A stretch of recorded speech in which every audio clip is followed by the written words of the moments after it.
Bismillahirrahmanirrahim. Ya, wahid.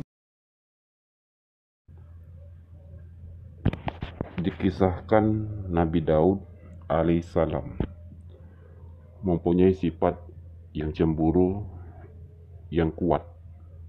Apabila Nabi Daud hendak keluar rumah, dia akan menutup pintu rumahnya dan bahkan tidak ada celah kalau seandainya orang mau masuk, bahkan keluarga terdekatnya, kecuali Nabi Daud.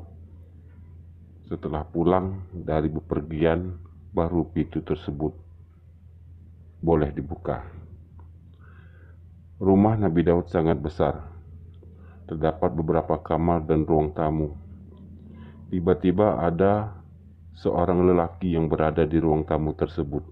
Kemudian istri Nabi Daud bertanya di dalam hati, bagaimana mungkin lelaki itu bisa masuk padahal rumah pintu telah dikunci.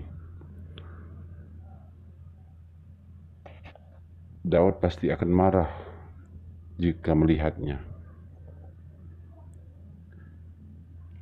Tidak berapa lama, Nabi Daud pun kembali dari perjalanannya. Kemudian bertanya kepada lelaki itu, "Siapa kamu?" Lelaki itu menjawab, "Aku adalah orang yang tidak pernah takut kepada raja, dan tidak ada yang mampu untuk menghalangiku." Maka Nabi Daud berkata, "Engkau pasti malaikatul maut." Kata malaikat maut, "Iya, saya malaikatul maut."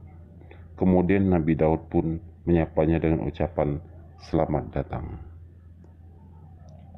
Karena Nabi Daud sadar bahwa nyawanya akan dicabut, lalu Nabi Daud pun berbaling di tempat tidurnya, dan maka wafatlah Nabi Daud.